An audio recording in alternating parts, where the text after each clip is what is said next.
estudiando el libro de los Hechos, capítulo por capítulo.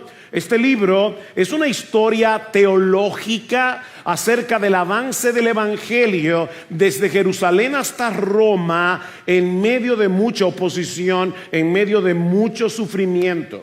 El autor de este libro es Lucas, el mismo que escribió el tercer evangelio, y en los capítulos que estudiaremos hoy, capítulo 21 y 22, vemos a Pablo como un discípulo que reproduce de forma sorprendente la experiencia de Cristo en su camino final a Jerusalén y que Lucas narra en su evangelio. O sea, obviamente, debo aclarar, los sufrimientos de Cristo fueron redentores, los de Pablo no. Pero el reflejo de Cristo en Pablo, cuando tú comparas Hechos con Lucas, o sea, el libro de los Hechos con el Evangelio de Lucas, el paralelismo es impresionante. Ambos fueron rechazados por su propio pueblo, arrestados sin causa, acusados falsamente por testigos malintencionados, golpeados en un tribunal, víctimas de complots para matarlos, y enfrentaron el clamor de multitudes pidiendo a gritos su muerte. Ambos pasaron por 5 juicios, los dos, Pablo y Jesús. Jesús ante Anás, el Sanedrín, Herodes Agripa, y 2 veces ante Pilato. Pablo ante la multitud, ante el Sanedrín, ante Herodes Agripa II y ante 2 procuradores romanos, Félix y Festo. En ambos casos las autoridades romanas declararon 3 veces, en el caso de Jesús, en el caso de Pablo, declararon 3 veces que los 2 eran inocentes, y como quiera los 2 tuvieron que sufrir. Impresionante. Ahora, ¿por qué Lucas se empeña en hacer esta comparación? Bueno, en parte porque quiere que veamos que el camino del cristiano no puede ser diferente al de Cristo. Es obvio, ¿verdad? El camino del cristiano no puede ser diferente al de Cristo. Si a mí me persiguieron, también a ustedes los perseguirán, dice Jesús en Juan capítulo 15, versículo 20. Así que lo que encontramos en estos 2 capítulos, Hechos 21 y 22, no es una crónica periodística de lo que le ocurrió a Pablo. Es un llamado a todos los creyentes a abrazar con gozo el costo de seguir a Cristo. Tal como hemos hecho en las exposiciones anteriores, no vamos a explicar cada uno de los detalles que encontramos en estos capítulos. Más bien queremos mirar el bosque sin detenernos en cada uno de los árboles, para aprender a través de la vida de Pablo lo que significa ser fiel a Cristo en medio de la oposición y en medio del sufrimiento. Podemos dividir este relato en 4 partes. En la primera, los versículos 1 al 14 del capítulo 21, vemos a Pablo, o vemos en Pablo, una determinación a viajar hacia el sufrimiento. Una determinación a viajar. ¿Qué hacemos nosotros con el sufrimiento? Tratamos de evadirlo. Bueno, una determinación de viajar hacia el sufrimiento. Ahora, para entender esta primera parte del relato, tenemos que retroceder un poco hasta Hechos, capítulo 19, versículo 21, donde Lucas señala que Pablo había resuelto en su espíritu ir a Jerusalén después de recorrer Macedonia y Acaya, diciendo, o sea, Pablo diciendo, después que haya estado en Jerusalén, debo visitar también Roma. Ahora, mis hermanos, noten la ruta que Pablo se había trazado. Primero, ir a Macedonia y Acaya, y desde allí viajar a Jerusalén, aunque su meta era llegar a Roma.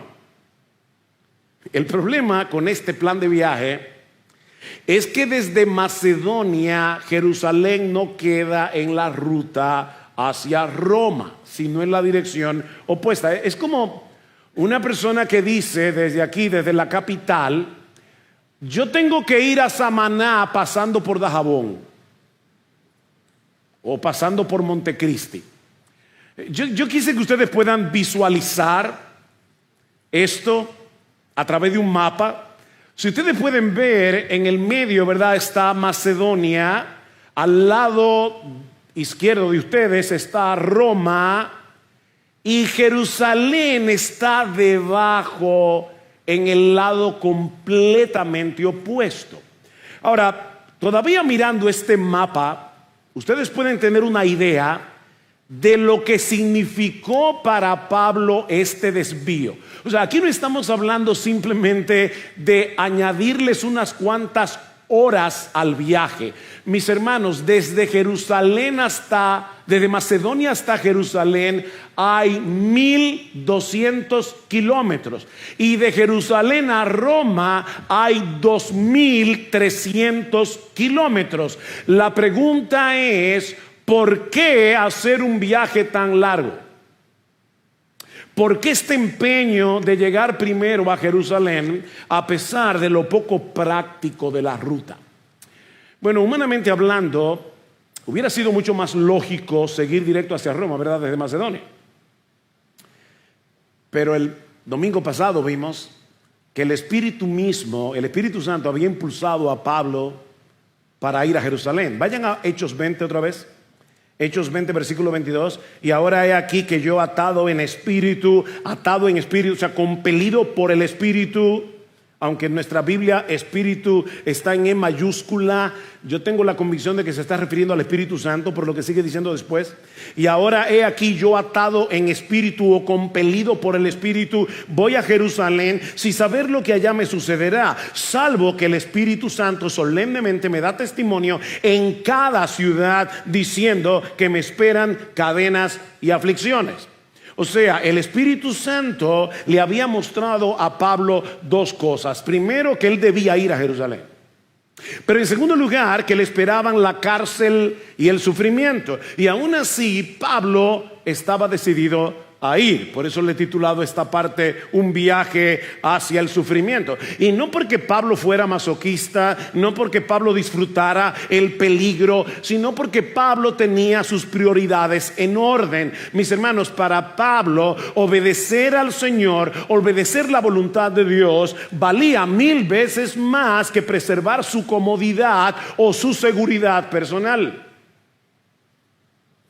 Por otra parte, cuando leemos Romanos y 2 Corintios, nos enteramos que Pablo llevaba consigo una ofrenda generosa de parte de las iglesias de Macedonia a las iglesias de Judea, que estaban pasando por una hambruna. De hecho, algunos corintios viajaron con Pablo para llevar esta ofrenda. De hecho, Pablo va a mencionar eso más adelante en Hechos capítulo 24. Versículo 17, Pablo dice, después de varios años, hablando de su plan, de lo que le había pasado, después de varios años, he venido a Jerusalén para traer limosnas a mi nación y a presentar ofrendas. Eso era una parte importante del viaje. ¿Por qué? Porque esta ofrenda no era solo una ayuda material, y esto es muy, muy importante. Lee 2 Corintios, lee Romanos, capítulo 15. No era simplemente una ayuda material, era un símbolo visible de la unidad de la iglesia. En este momento en que muchos gentiles se estaban convirtiendo al Señor, los judíos creyentes se estaban preguntando, ¿y cómo vamos a interactuar ahora con estos gentiles creyentes? Porque ellos no tienen las mismas costumbres que nosotros. Así que para Pablo era muy importante que los hermanos de Judea vieran el amor de estos creyentes gentiles. Eran, para los que están aquí que no entienden ese término, gentil es una persona que no es judía. O sea, los judíos dividían el mundo en dos partes: los que eran judíos y los que no lo eran. Y a los que no lo eran le llamaban gentiles. Así que estos eran gentiles que no conocían estas iglesias de Judea, pero sin embargo querían enviar una ofrenda, recordando que en Cristo no hay dos iglesias, una judía y otra gentil, sino una sola iglesia, el cuerpo de Cristo.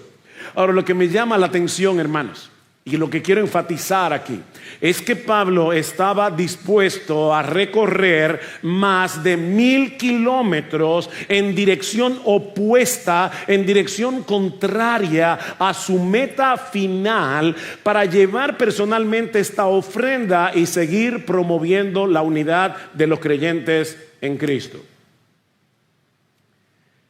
Pablo no estaba enamorado del peligro, repito, pero sí estaba cautivado por un tesoro 1,000 veces mayor que su propia vida.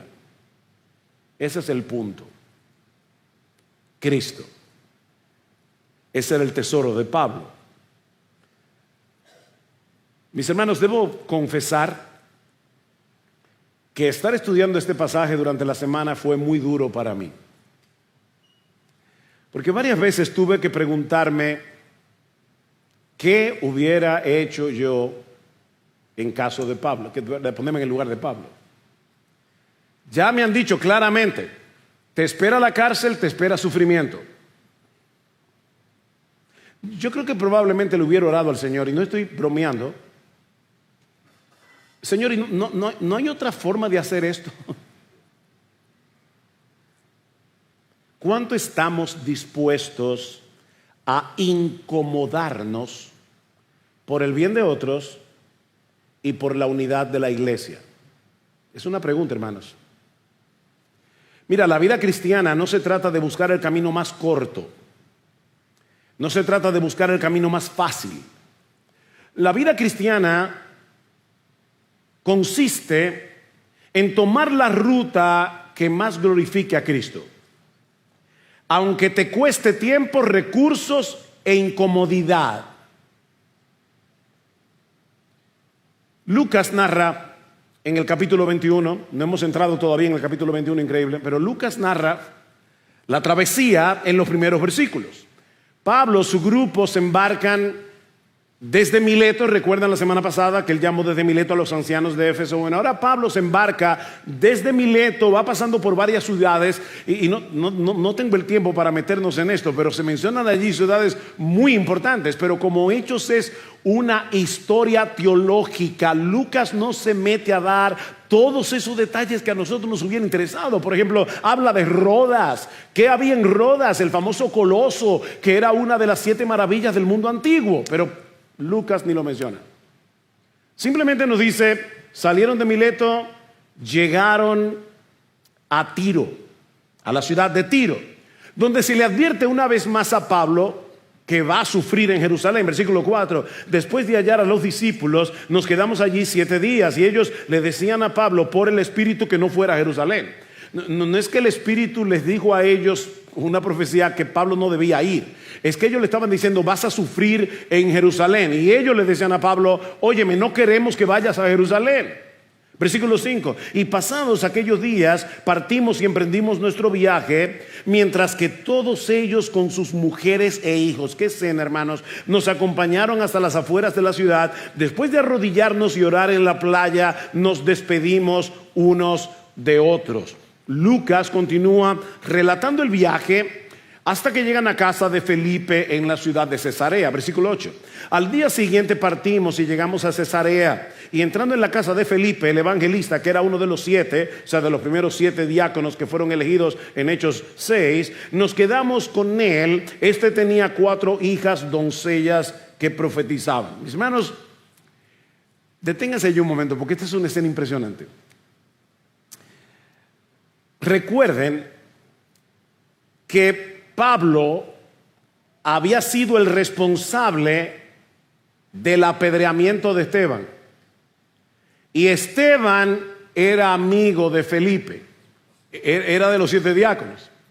Pero no solamente eso, Pablo también fue el responsable de que Felipe y su familia tuvieran que salir huyendo de Jerusalén y erradicarse en la ciudad de Cesarea. Y lo sorprendente es que nosotros vemos aquí al perseguido disfrutando la hospitalidad, al perseguidor, disfrutando de la hospitalidad del perseguido. Y por varios días, dice en el versículo 10, mis hermanos, ese es el impacto que produce. Cristo en nuestras vidas. Él une en su cuerpo lo que de otra manera sería imposible de reconciliar. Lucas menciona que Felipe tenía 4 hijas que profetizaban.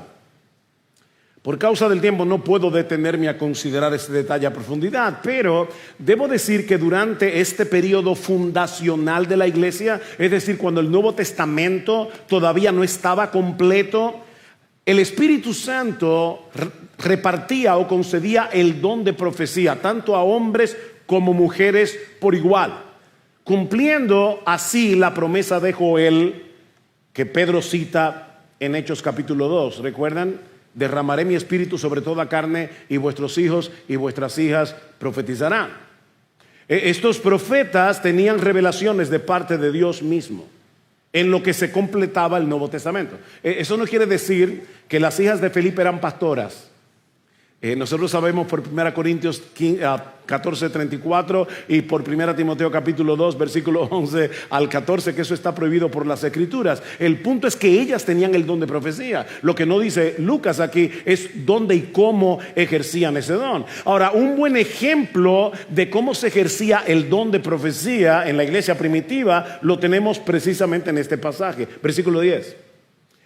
Y deteniéndonos allí varios días, descendió de Judea cierto profeta llamado Agabo, quien vino a vernos. Y tomando en el cinto de Pablo, por favor no se imaginen una correa como la de nosotros en el día de hoy, era un cinto larguísimo que usaban los judíos para enredárselo de diversas maneras en la cintura. Pero dice, tomando el cinto de Pablo, se ató las manos y los pies. Con una correa hubiera sido imposible hacer. Y dijo, así dice el Espíritu Santo, como hacían los profetas del Antiguo Testamento, que escenificaban algunas de sus profecías. Así atarán los judíos en Jerusalén al dueño de este cinto y lo entregarán en manos de los gentiles. Al escuchar esto, tanto nosotros, o sea, Lucas se incluye, tanto nosotros como los que vivían allí, le rogábamos que no subiera a Jerusalén. Entonces Pablo respondió, escuchen esto, hermanos, ¿qué hacéis llorando y quebrantándome el corazón? Porque listo estoy, no solo a ser atado, sino también a morir en Jerusalén por el nombre del Señor Jesús. Es evidente, mis hermanos, que Pablo no idolatraba la comodidad, Pablo no idolatraba la seguridad. Y de nuevo vemos aquí un paralelismo entre Jesús y Pablo. ¿Se dieron cuenta? En ambos casos, sus amigos cercanos trataron de persuadirlos para que no fueran a Jerusalén. ¿Recuerdan a Pedro? Cuando Cristo dice, voy a Jerusalén, me van a apresar, me van a golpear, me van a matar. Y Pedro le dice, Señor, de ninguna manera te acontezca esto. Bueno, eso es exactamente lo que están haciendo los amigos de Pablo aquí. Y tanto en un caso como el otro, la voluntad de Dios prevaleció por encima del sufrimiento. Alguien decía que este fue el Getsemaní de Pablo. O sea, Cristo en Getsemaní decía, Padre, si es posible, pasa de mí esta copa, pero no se haga mi voluntad, sino la tuya. Bueno, en el caso de Pablo fue exactamente igual, versículo 14. Como no se dejaba persuadir, nos callamos diciéndonos que se haga la voluntad del Señor. Y yo debo insistir una vez más, la voluntad de Dios no siempre te llevará por el camino más fácil. Miren, mis hermanos, yo no sé cuántas veces yo he oído a creyentes que hacen un plan, el plan les sale bien y dice, eso fue del Señor. ¿Por qué? Porque te salió como tú querías. Y cuando no sale como tú quieres, no es del Señor. La voluntad de Dios no siempre es tomar el camino más fácil, pero puedes estar completamente seguro de que Él te llevará por el mejor camino. No será el más fácil, pero te aseguro que será el mejor, porque Dios no se equivoca. Hermanos, ni Jesús ni Pablo eran masoquistas. No era que disfrutaban el sufrimiento. Pero ambos fueron capaces de ver más allá del dolor el fruto del sufrimiento. ¿Qué dice de Cristo en Hebreos capítulo 12, versículo 2? Dice que por el gozo puesto delante de él sufrió la cruz. Pregunta, ¿cuál fue el gozo puesto delante de él? Dos cosas: cumplir la voluntad de su Padre y tu salvación y la mía.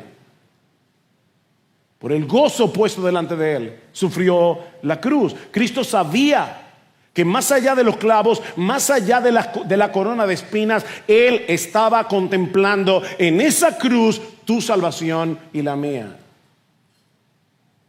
Era necesario su muerte para que tú y yo tengamos vida.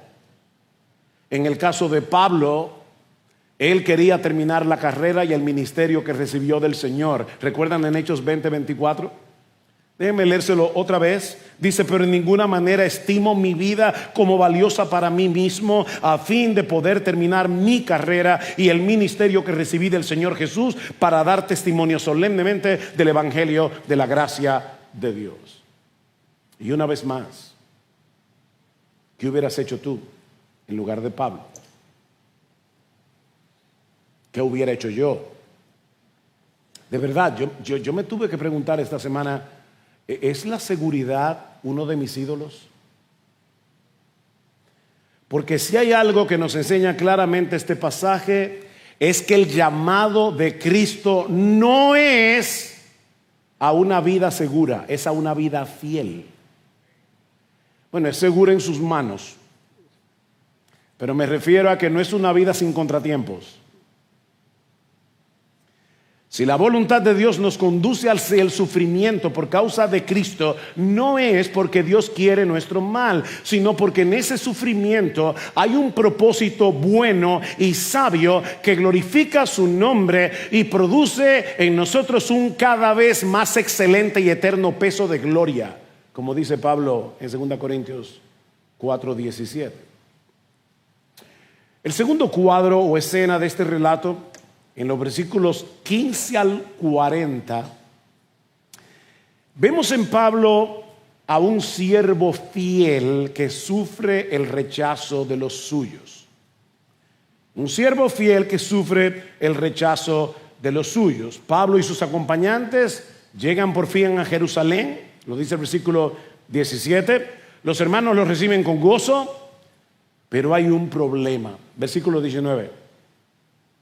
Y después de saludarlos, comenzó a referirles una por una las cosas que Dios había hecho entre los gentiles mediante su ministerio. Perdón, deténganse un momento, no puedo evitar la tentación. Miren el texto otra vez. Ahí no dice, y comenzó a referirles una por una las cosas que Pablo había hecho. No. Las cosas que Dios había hecho. Pablo estaba consciente: es Dios, no soy yo.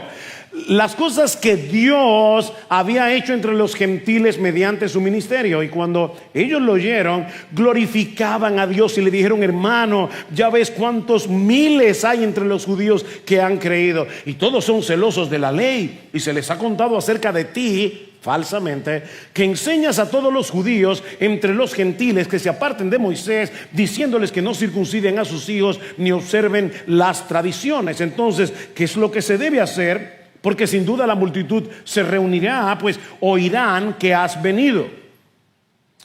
Pablo enseñaba en todas partes que la ley de Moisés era importante, pero que todas las ceremonias, todos los rituales, todos los sacrificios se habían cumplido en Jesús. Así que ya no hay más necesidad de sacrificios, no hay más necesidad de circuncidar a nuestros hijos, no hay más necesidad de guardar las fiestas religiosas de Israel. Pero el problema es que muchos de los judíos que se habían convertido al evangelio todavía se mantenían aferrados a sus costumbres. No porque pensaran que se iban a salvar por circuncidar a sus hijos, o por celebrar la Pascua, o guardar las leyes dietéticas del Antiguo Testamento, sino porque ese había sido su estilo de vida por años, desde que nacieron. El problema es que ellos habían oído que Pablo estaba empeñado en hacer que los judíos despreciaran sus costumbres y vivieran como gentiles, algo que Pablo no hacía. Así que los hermanos de Jerusalén les recomiendan a Pablo que fuera al templo con un grupo de hermanos que habían hecho voto de nazareato y que pagara los gastos, que por cierto eran bastante elevados. Y de nuevo, por amor a la unidad del pueblo de Dios, Pablo accede. Pero tal como sucedió con Jesús, los judíos incrédulos lo acusan falsamente. Versículo 27. Cuando estaban para cumplirse los 7 días de la purificación de los nazareos, los judíos de Asia, al verlo en el templo, comenzaron a incitar a todo el pueblo y le echaron mano gritando, oigan estos: israelitas, ayudadnos. Este es el hombre que enseña a todos por todas partes contra nuestro pueblo, contra la ley y contra este lugar, es decir, el templo. Y además incluso ha traído griegos al templo y ha profanado este lugar santo. Y Lucas aclara de dónde sacaron ellos ese malentendido, versículo 29. Pues anteriormente habían visto a Trófimo, el efesio, con Pablo en la ciudad y pensaban que Pablo lo había traído al templo. Esta acusación que los judíos acaban de hacer es gravísima, porque a los gentiles, a los que no eran judíos, se les permitía llegar solamente a uno de los patios del templo, que de hecho se llamaba el patio de los gentiles.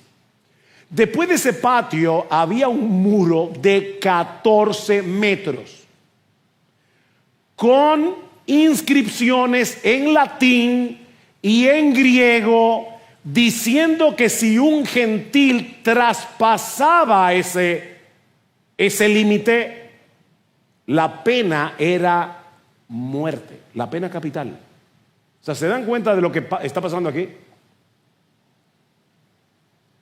Por supuesto, cuando los judíos comienzan a gritar, eso levanta una ira asesina contra Pablo, a tal punto que los soldados romanos tuvieron que intervenir. Herodes, que conocía muy bien la mentalidad judía, había puesto un destacamento al lado del templo, porque cada vez que se armaba un lío había que ir rápido. Y eso fue lo que pasó aquí. Se arma el lío, versículo 31.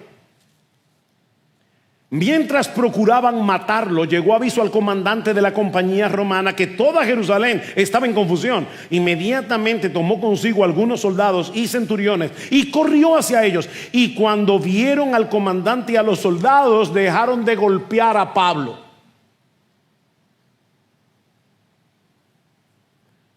¿Ustedes leyeron eso? O sea, en lo que le avisaron al comandante, en lo que él pudo reunir a los soldados y salir corriendo hacia el templo, una turba asesina estaba golpeando a Pablo una y otra vez. Y la confusión sigue creciendo, versículo 34. Pero entre la muchedumbre, unos gritaban una cosa y otros otra. Y como él no pudo averiguar con certeza los hechos debido al tumulto, ordenó que lo llevaran al cuartel. Cuando llegó a las gradas, sucedió que los soldados tuvieron que cargarlo por causa de la violencia de la turba, porque la multitud del pueblo lo seguía gritando: ¡muera, muera!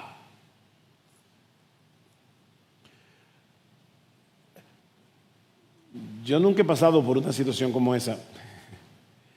A veces uno está predicando el evangelio y una persona me dice: oye, que no quiero que me hables, que no me importa lo que me estás diciendo.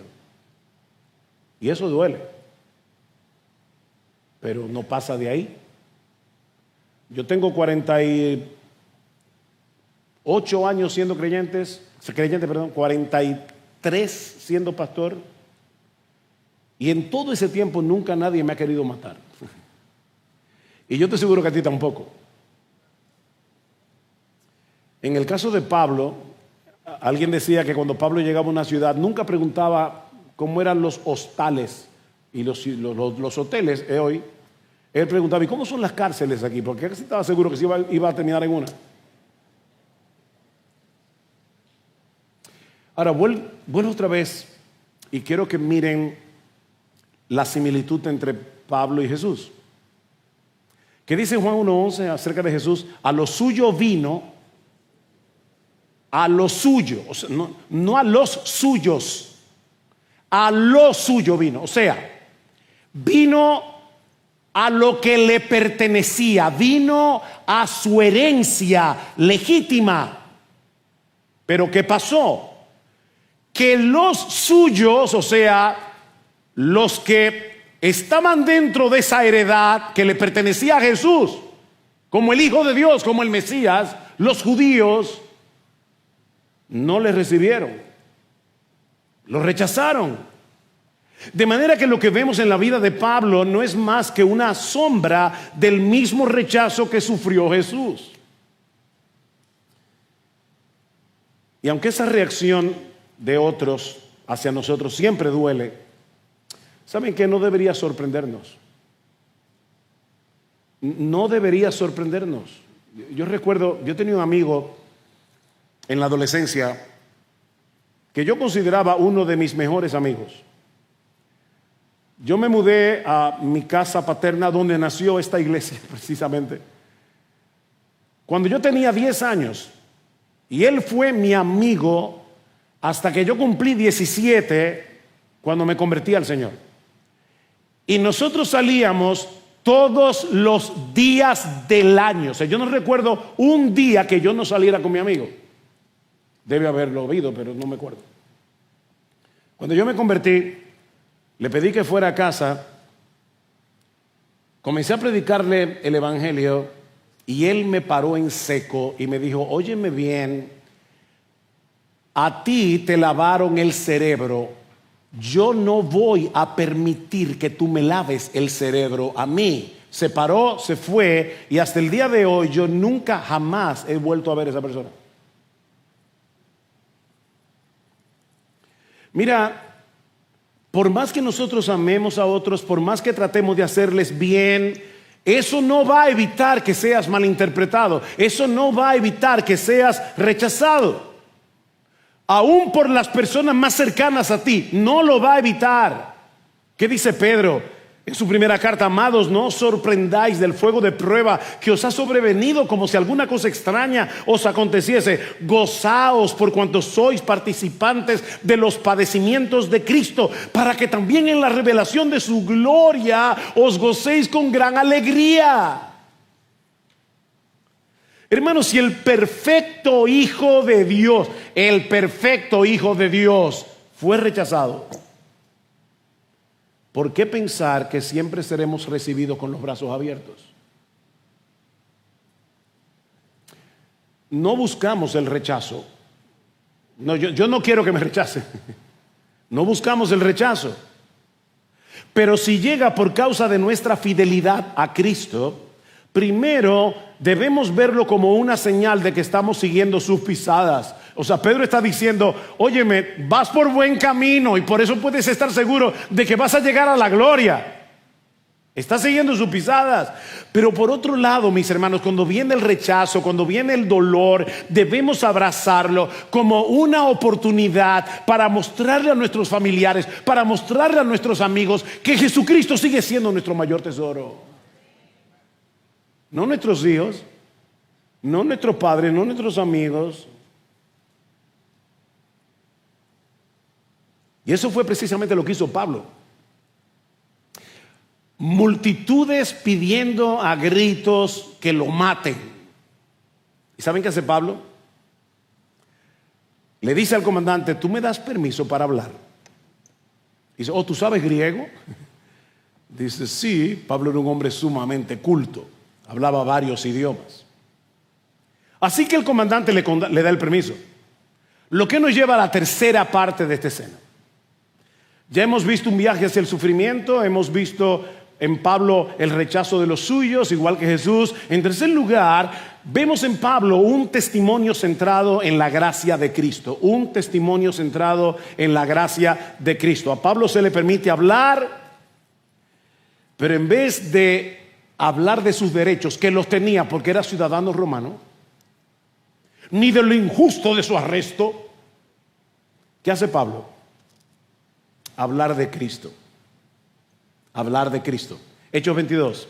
Hermanos y padres, escuchad mi defensa que ahora presento ante vosotros. Cuando oyeron que se dirigía a ellos en el idioma hebreo, observaron aún más silencio. Y él dijo: yo soy judío, nacido en Tarso de Cilicia, pero criado en esta ciudad, educado bajo Gamaliel, uno de los rabinos más importantes de la época. Eso es como decir: yo estudié en Harvard o en Oxford.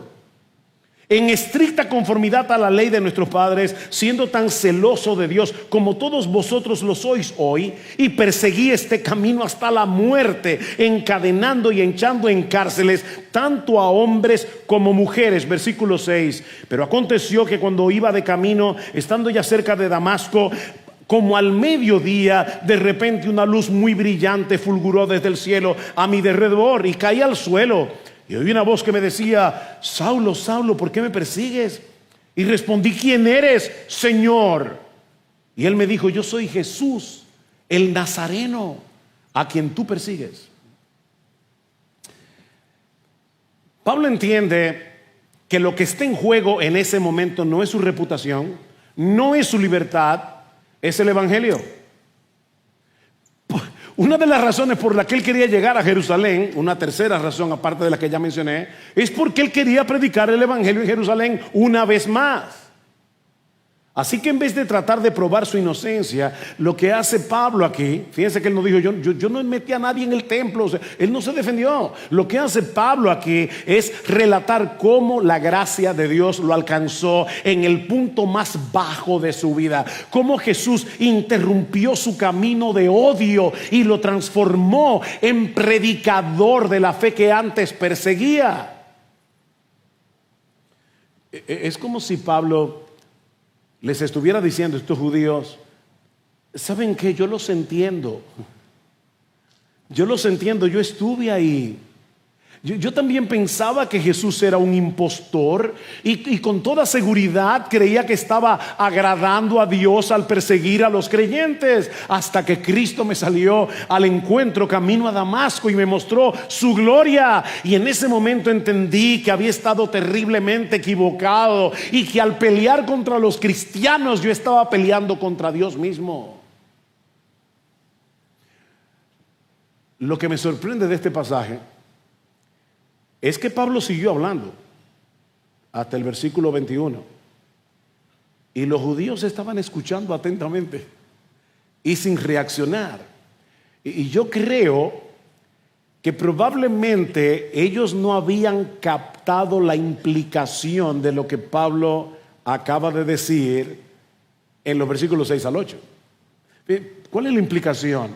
Bueno, que la gloria misma de Dios se había revelado en aquel que ellos habían crucificado. O sea, le está diciendo: ¿saben qué? Ustedes lo crucificaron, él resucitó, ascendió a los cielos y se me apareció vivito en el camino a Damasco, en toda su gloria.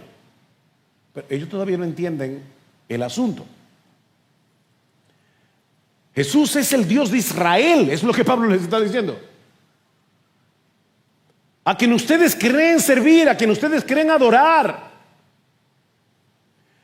Pero el punto crítico viene en el momento en que Pablo trae a colación la misión que Jesús le dio. Ahí fue que la cosa se puso fea. Lo que nos lleva a la cuarta y última parte de este relato. Una reacción violenta ante el escándalo de la gracia.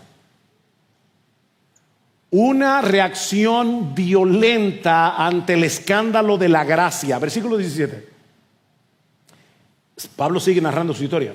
Y aconteció que cuando regresé a Jerusalén, me hallaba orando en el templo, caí en un éxtasis y vi al Señor que me decía: apresúrate y sal pronto de Jerusalén, porque no aceptarán tu testimonio acerca de mí. Y yo dije: Señor, ellos saben bien que en una sinagoga tras otra yo encarcelaba y azotaba a los que creían en ti. Y cuando se derramaba la sangre de tu testigo Esteban, allí estaba también yo dando mi aprobación y cuidando los mantos de los que lo estaban estaban matando. O sea, Pablo está diciendo, ¿cómo va a ser posible que esta gente no acepte mi testimonio si ellos saben que yo era un perseguidor?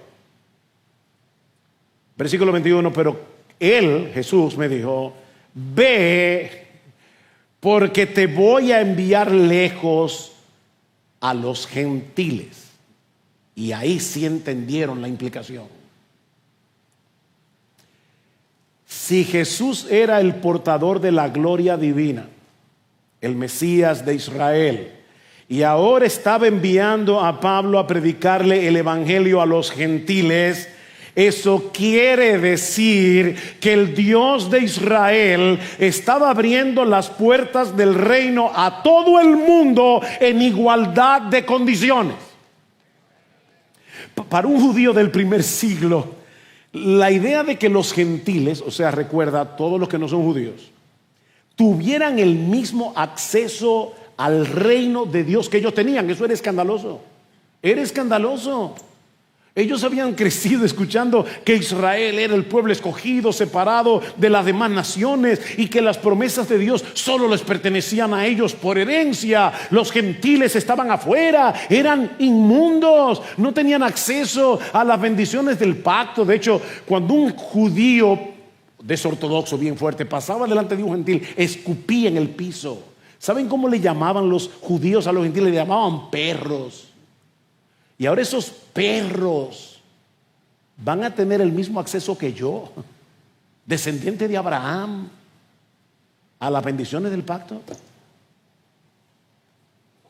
Imagina lo que fue para ellos escuchar a Pablo decir que el Mesías prometido, lo había enviado a llevar ese mensaje de salvación a todo el mundo por igual.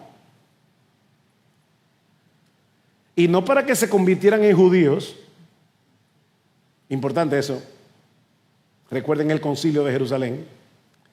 Sino para recibir el perdón y la vida eterna, para ser recibidos en la familia de Dios únicamente por creer en Jesús. ¿Saben por qué eso les molestaba tanto? Porque el mensaje del evangelio nos coloca a todos en el mismo nivel. Ese es el problema. Nos dice que todos somos pecadores y que todos necesitamos la salvación que se encuentra únicamente en Cristo por medio de la fe. Ese es el escándalo de la gracia. La gracia es el amor inmerecido y soberano de Dios, que se inclina para bendecir a personas que merecen exactamente lo opuesto, es decir, el eterno y justo castigo de Dios por sus pecados. O sea, ellos merecen el eterno y justo castigo de Dios, pero la gracia es esa bondad que hay en Dios, que en vez de darle al hombre lo que realmente merece, le da su favor.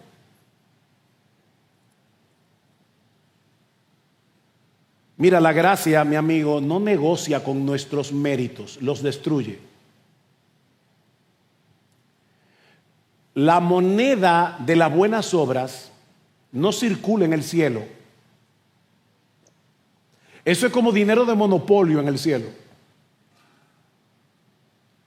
La gracia no tiene nada que ver con tus méritos y los míos, los destruye. No toma en cuenta nuestras credenciales morales, no toma en cuenta tus credenciales religiosas. Nos deja a todos, sin excepción, como mendigos que dependen por completo de la misericordia de Dios. Eso es lo que molesta de la gracia. Para un corazón lleno de orgullo y de soberbia, la gracia es intolerable. Intolerable. Las palabras de Pablo desataron una tormenta. Ya no había espacio para el diálogo ni para la razón. Versículo 23. Dice el versículo 22, lo oyeron hasta que dijo esto, y entonces alzaron sus voces y dijeron: quita de la tierra este individuo. No se le debe permitir que viva. Como ellos vociferaban y arrojaban sus mantos y echaban polvo. Una reacción increíble.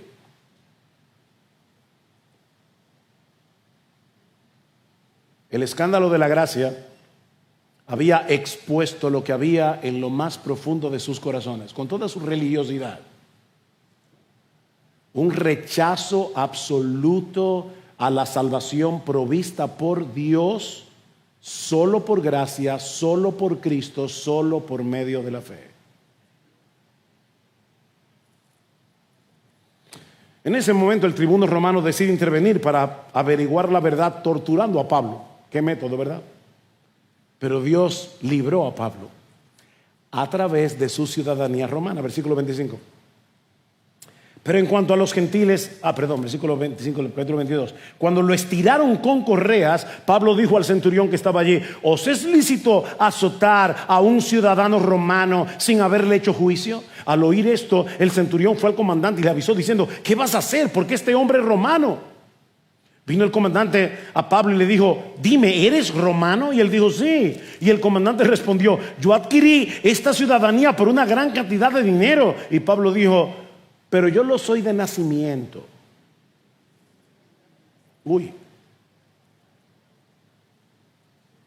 La ciudadanía romana era un privilegio legal y social que otorgaba al individuo una serie de hechos. Era algo que no todo el mundo tenía en Roma. De hecho, la mayoría de las personas no eran ciudadanas romanas.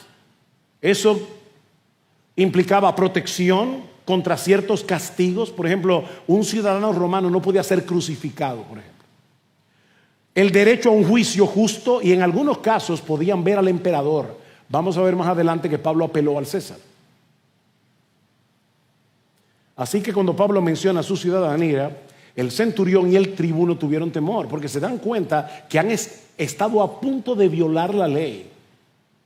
Golpear a un ciudadano romano era un crimen gravísimo. Versículo 29. Entonces los que iban a someterlo a azotes, al instante lo soltaron. Y también el comandante tuvo temor cuando supo que Pablo era romano, y porque lo había atado con cadenas. Al día siguiente, queriendo saber con certeza la causa por la cual los judíos lo acusaban, lo soltó y ordenó a los principales sacerdotes y a todo el concilio que se reunieran. Llevando a Pablo, lo puso ante ellos. Ahora el escenario queda preparado para el siguiente juicio de Pablo, que veremos en la próxima ocasión.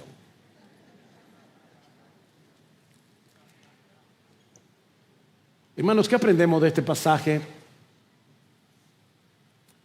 Como decíamos al principio, nosotros vivimos en un mundo que idolatra la comodidad, que idolatra la seguridad. A la generación Z, y yo no me acuerdo cuál es la otra, Alfa, ya me acuerdo. Pero nosotros decimos, son la generación de cristal. Yo me temo, hermanos, que todos nosotros parece que somos ahora de cristal. Todo nos ofende, todo es un problema. ¿A qué hora es que tenemos que venir al culto? A las 7:30. Es como... Pablo estuvo dispuesto a recorrer 2.300 kilómetros más por amor a los hermanos, pero a mí se me hace difícil levantarme temprano para poder ayudar a otro. Pero nuestra misión, hermanos, déjame ver cómo te lo pongo. Mira, nuestra misión no es tratar de llegar intacto al cielo. No. Es terminar la carrera que Dios nos ha puesto por delante, cueste lo que cueste. Yo te decía hace un rato, es muy probable que nunca tengas que enfrentar una multitud furiosa pidiendo a gritos tu muerte, pero todos los días tenemos que tomar decisiones que pueden costarnos prestigio, pueden costarnos relaciones, pueden costarnos estabilidad por causa del evangelio. Y cuando llegue ese momento, mi amado hermano, mi amada hermana, la disposición de nuestro corazón debe ser: Señor, que se haga tu voluntad, no la mía. Lo que tú quieras, Señor. ¿Saben una cosa? Lo que nos sostiene en el camino hasta el final no es solo nuestra propia determinación. Y eso me da alivio, porque yo sé que yo no soy fuerte, yo sé que soy débil. No es solo nuestra propia determinación, es la certeza de que el mismo Cristo nos espera al final de la meta. Y cuando lo veamos cara a cara, no lamentaremos ningún riesgo, ninguna pérdida sufrida, ningún paso que hayamos dado en el camino de la obediencia a Él. Créeme, mi hermano, mi hermana, no lo vas a lamentar.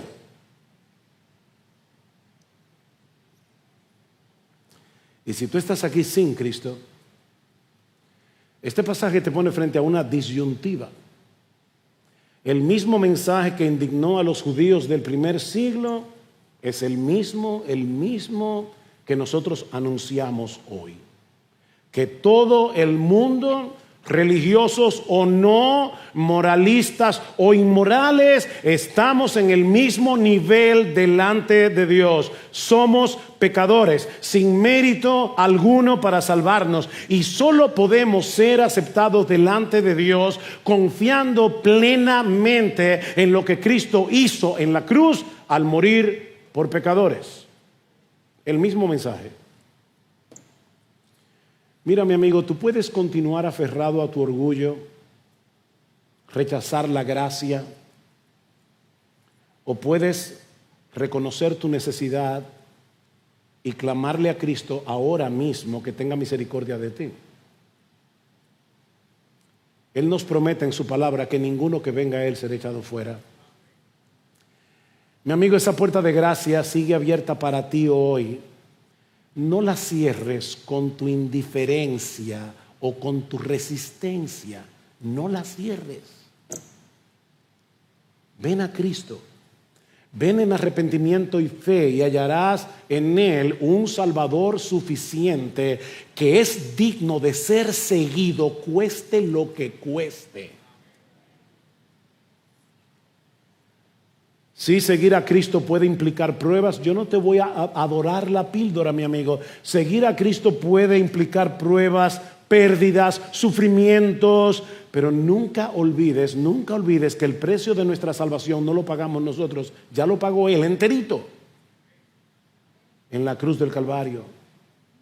Nosotros no añadimos nada a esa obra perfecta, pero sí respondemos con gratitud viviendo para su gloria. Él llevó la corona de espinas para que todos los suyos podamos llevar la corona de vida. Glorias sean dadas a nuestro precioso Señor. Vamos a orar. Padre, queremos darte muchas gracias por tu palabra. Oh, perdónanos, Señor, porque reconocemos que muchas veces cuando hemos estado en situaciones difíciles hemos valorado más nuestra propia comodidad, nuestra propia seguridad, que nuestra obediencia a Cristo. Ayúdanos, Señor, despiértanos, danos pasión por Jesús y por el Evangelio. Y mira a aquellos que están aquí sin Cristo, sálvalos, oh Señor, y sálvalos hoy, porque te lo suplicamos en su nombre. Amén. Perdón, Armando. Alberto, perdóname. Te pido perdón delante de todo el mundo aquí por pediste tú ahora. ¿Se puede cantar otra vez Santo por siempre para terminar?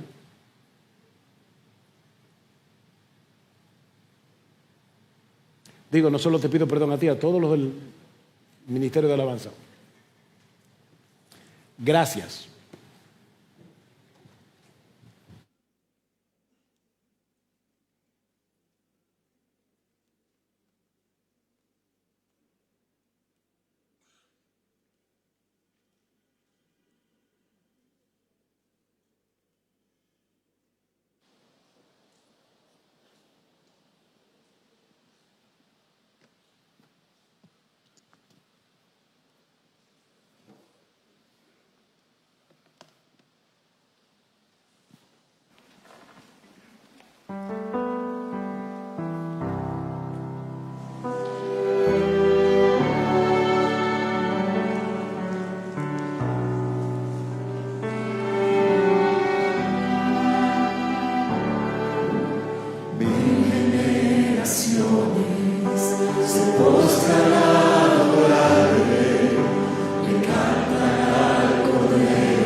Amén. Gloria a ti, Señor.